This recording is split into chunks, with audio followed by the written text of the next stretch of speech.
I was actually thinking back to being a kid the other day. Oh, yeah. Yeah, specifically like sitting at the kitchen table with a brand new pack of Play-Doh. Oh, right, the really bright ones. Exactly. You've got that brilliant neon pink, the electric blue, the bright sunny yellow.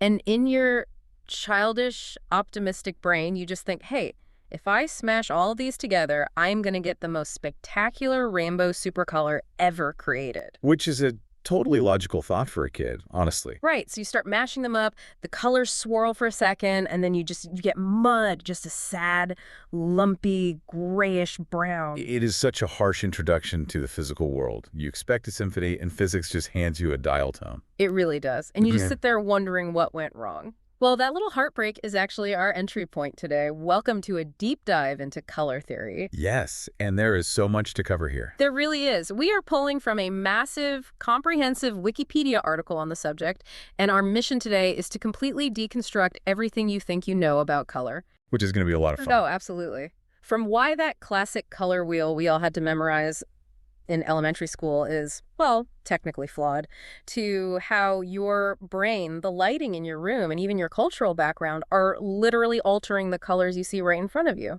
It really forces a perspective shift, I think. Because making a color isn't just about matching what we see in nature. Right. It is this epic, ongoing battle between the strict physics of light and the incredibly messy chemistry of pigments. And it's a battle that has been raging for centuries. Which is wild to me because I always thought of color theory as just art class stuff, like how to paint a nice bowl of fruit or something. I mean, that's what most of us are taught, but it's much bigger than that. Color theory isn't one single unified scientific discipline. Okay. It's this historical body of knowledge where deeply subjective artistic experiences and cold, hard, objective science are constantly colliding. So it's not just like pure math. Not at all. Think about major theme parks like Disney, for example. Wait, Yeah. They use these exact principles to completely manipulate your aesthetic experience as you walk through their gates. They are using the science of human perception, like how colors advance or recede, how they trigger specific psychological states, to quietly dictate how you feel in any given space. Okay, so before we can talk about how theme parks are, hacking our brains or how to mix the perfect paint, I feel like we need to figure out where our core rules of color even came from. We do, yeah. Because humanity didn't just wake up one day with the standardized Pantone color of the year. Far from it. If we look at antiquity, early musings on color were heavily philosophical. Like Aristotle wrote a treatise called On Colors, where he theorized that all colors were essentially just blends of light and dark, dictated by the four elements. Okay, very philosophical. Right. But if we go even earlier to ancient India around 200 BCE, there's the Natya Shastra. What's that? It's a foundational text on performing arts, and it possessed a highly functional, practical theory of color. But they didn't use the primary colors we know today. They didn't? No. Their primary building blocks were black, blue, yellow, and red. Wait, black was a primary color? In their system, yes. And they had strict formulas for it. They described exactly how to mix these primary bases to get secondary colors for stage makeup and costumes. Oh, wow. Yeah, like mixing white and red gave you quote-unquote lotus, and mixing blue and red gave you a dark red. Mm-hmm. They were treating color like a precise recipe for visual storytelling. So they're basically already treating color as a technology. Exactly. But the science obviously evolved from there, because Aristotle's idea that color is just a mix of light and dark feels a little, simplistic. It was very simplistic, and it was eventually dismantled during the Islamic Golden Age. Yeah. Scholars like Ibn Sina and later European thinkers who were heavily influenced by that era, like the 13th century scholar Robert Grosseteste. Okay, what did he do?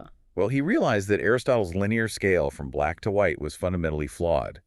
Grosseteste actually used early geometry to prove that there are multiple color paths to get from black to white. Wait, what do you mean by multiple paths? Okay, imagine you have pure white light on one side and pure black darkness on the other. Aristotle thought there was just one road connecting them, and all colors lived on that single road. Right, like a gradient. Exactly. But Grosseteste showed that color operates in 3 dimensions. You can get from black to white by traveling the red path, or the blue path, or the green path. Oh, interesting. Yeah, by mapping things like clarity and intensity, he proved color wasn't a single slider, but this massive multi-dimensional space. That feels like it sets the stage perfectly for the big guns of physics to step in. Because when I think of the science of color, my brain immediately goes to Isaac Newton and the prism. And you'd be right. Newton is the pivotal turning point here. In 1704, he publishes Optics, proving that white light isn't a blank canvas. It is actually a spectrum of different wavelengths. He breaks light apart, right? He breaks light apart with a prism and shows that color is a physical property of light itself. It's pure physics. But here's the friction. A lot of people hated Newton's purely mathematical approach. Wait, why? I mean, you can't really argue with a prism. The light just does what it does. No, you can't argue with the light, but you can argue with the experience of the light. Oh, I see. By the 19th century, thinkers like the German poet Johann Wolfgang von Goethe and the French chemist Michel-Eugène Chirul, they pushed back hard. Goethe famously studied the colored shadows cast on snow, and he realized Newton's math was missing the human element. The subjective part. Right. Goethe and Chirul focused on the psychological and perceptual effects of color. They asked, sure, light has a wavelength, but how does color actually behave inside the human eye and inside the mind? So you've got the physics of light on one side and the psychology of sight on the other. Yes. And that exact division is why the color education most of us got in school is so incredibly confusing. Okay, let's unpack this, because this is the part that kind of blew my mind in the research. The red, yellow, and blue. The RYB primary colors I spent years learning in art class. Ah, yes. The classic RYB. I was taught they are the absolute, undisputed building blocks of the universe. Are you telling me that's not true? I am telling you they are not universal truths. No. Seriously? Seriously. Right. Modern color science does not recognize red, yellow, and blue as universal primary colors in the way we were taught. In fact, there is no finite combination of three colors that can produce the full visual spectrum humans can perceive. Wait, there isn't? No. That entire range of perception is a range we call the visual gamut, and three colors just can't cover it all. Hold on, if they aren't scientifically pure, why did my art teacher make me memorize them? Why is the entire color wheel based on them? Because of the physical limitations of the materials we pull out of the earth, RYB became the artist's standard, not because of pure physics, but because of the physical imperfections of chemical pigments. So it's about the paint itself. Exactly. Think of it as a reliance on chemical quirks. Quirks, like the paint itself is broken. Well, not broken, just complex. Traditional primary paints rely on a mechanism called sloped absorption curves. Okay, let's break that down. Sure. So a mathematically pure pigment would absorb every single color of light perfectly, except for one, bouncing only that one pure color back to your eye. But physical pigments don't do that. Think of a physical pigment like a slightly leaky coffee filter. Okay, so it catches the grounds, but some sediment still gets through. Precisely. Let's look at ultramarine blue as an example. Yeah. Straight out of the tube, at high concentrations, it absorbs almost everything and bounces back what looks like a pure deep blue. Right. But that pigment's absorption curve is sloped. It's leaky. It doesn't just bounce back blue. It is secretly bouncing back a little bit of green light too. You just can't see it when the paint is thick. But what happens if you thin it out? If you lower its concentration or spread it really thin, that ultramarine actually appears cyan. So ultramarine is basically lying to us. It's blue, but it's hiding green inside. Yes, and that hidden green quality, that leakiness, is the only reason it successfully mixes with yellow to make a vibrant green paint. Oh, If ultramarine were a mathematically pure blue, without that slope absorption curve, you would mix it with yellow and get a dull, lifeless gray. so the primary colors we were taught are actually just happy accidents of chemistry. We're relying on leaky pigments that secretly contain other colors to do the heavy lifting for us. That is the messy reality of physical paint. The old primaries depend entirely on those sloped curves to function. Okay, here's where it gets really interesting to me. If perfect, mathematically pure primary paints don't actually exist, how do artists and printers manage to create these incredibly vibrant images? Why doesn't every painting just look like my muddy Play-Doh? To understand how they avoid the mud, we have to establish the difference between additive color and subtractive color. They are essentially opposites. Additive and subtractive, okay. Additive color is what's happening on the screen of your laptop or phone right now. It relies on light. Red, green, and blue light dash RGB. In an additive system, you start with total darkness. When you add red, green, and blue light together at full intensity, they combine to create pure white light.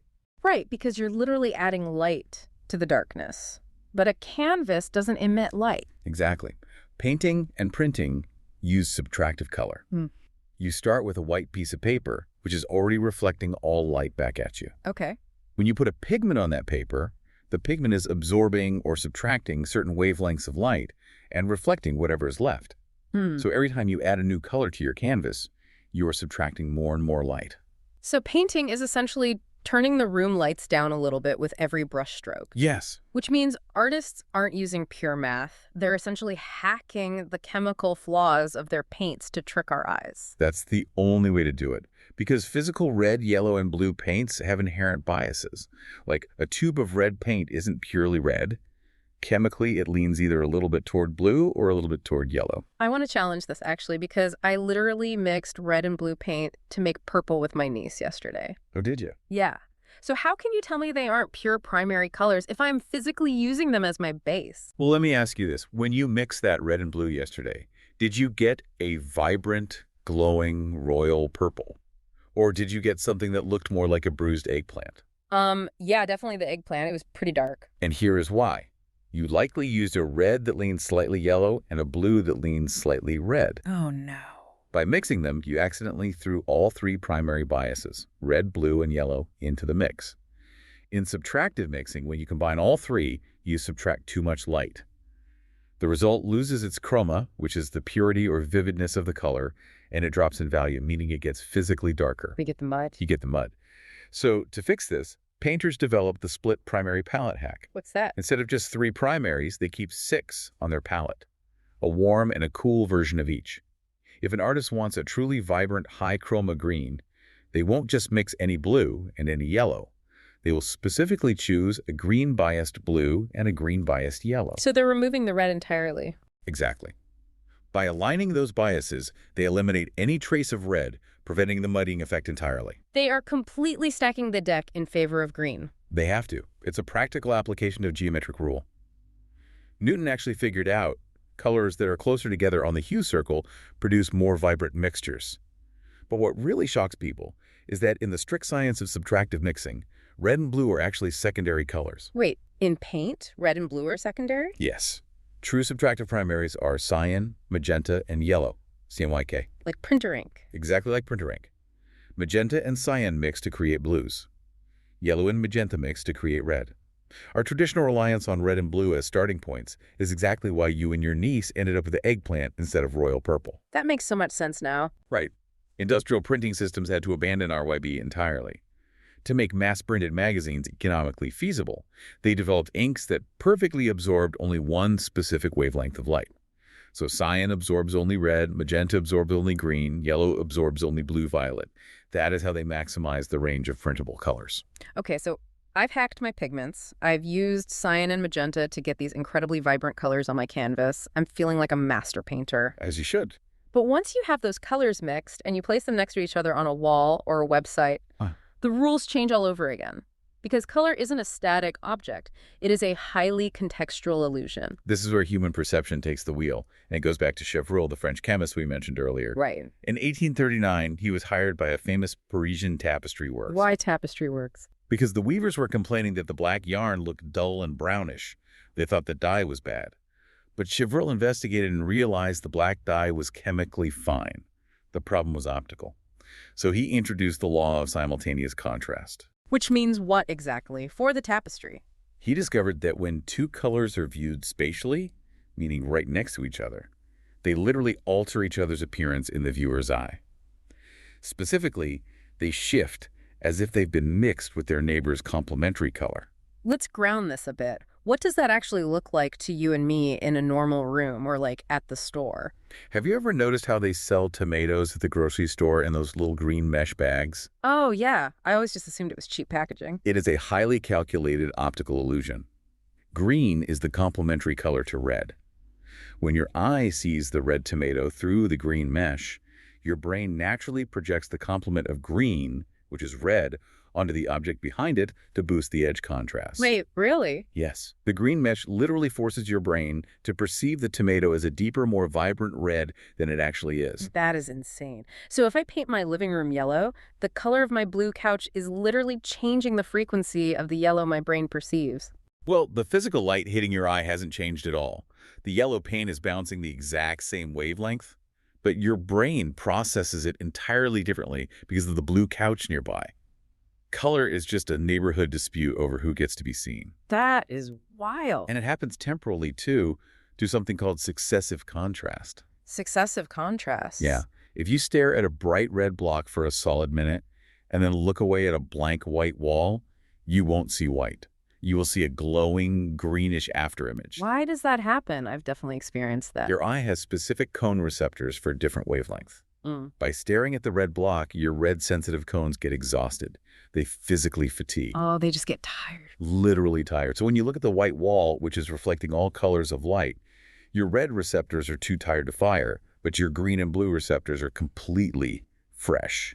So the complementary color temporarily takes over your vision. It just proves that we don't passively just see what is there. We are actively participating in the creation of the image. Very much so. And this contextual nature of color also ties into how we perceive warm and cool colors, right? I've always heard red and orange are warm, blue and green are cool. Does that have a physical basis, or is it just poetry? It is historically derived from our natural environment. Warm colors were associated with the light of daylight or a sunset.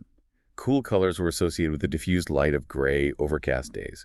Interestingly, 19th century scientists pinpointed the absolute peak visual contrast as being between red-orange and greenish-blue. But it's not just about a feeling of temperature, right?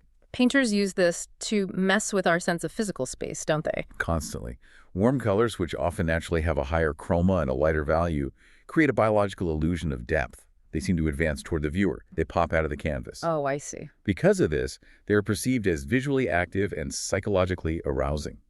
Cool colors naturally seem to recede into the background. They feel distant and calm. So if you want a room to feel cozy and intimate, you paint it a warm color because the walls literally feel like they are advancing toward you. But if you want a tiny room to feel spacious, you paint it cool so the walls recede. Exactly. And this highly contextual behavior is why traditional color theory often struggles to be a pure science. It tries to categorize blue and yellow as static things, but they aren't things. They are flexible sensory experiences that change depending on what's next to them, how long you've been looking at them, and what they remind you of. Okay, so if my brain is constantly altering colors based on what's sitting next to them, how do interior designers or graphic artists even do their jobs? It's tough. Right. How do you pick a good or harmonious color scheme if the rules keep changing? We're moving from physics into pure human psychology now. And the math here becomes practically impossible, because a healthy human eye can perceive roughly 2.3 million different colors. 2.3 million. Yes. So the idea that we can create a flawless predictive formula for perfect color harmony is fundamentally unsound.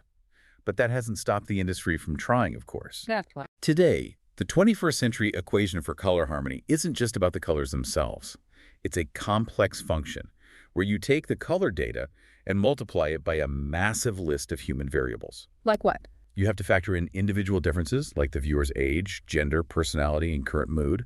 You have to factor in cultural experiences, contextual ambient lighting, perceptual effects like that simultaneous contrast with the tomatoes, and finally, time, meaning the prevailing social trends of the decade. So what does this all mean?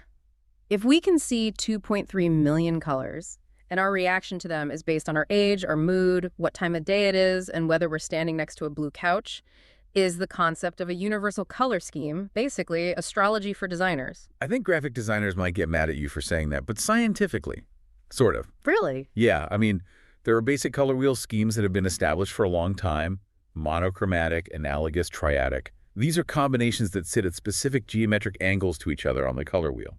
But they're strictly guidelines. They're not universal laws of physics. Got it. Black and white work universally because they cleanly manipulate value brightness and darkness without fighting over hue. But beyond that, harmony is highly subjective. And that subjectivity applies heavily to color symbolism too, doesn't it? Because as humans, we love to assign a mutable meaning to colors. Red means stop, green means go. We do. But that symbolism is entirely bound to culture. It's not an immutable law of nature. Take red, for instance. Okay.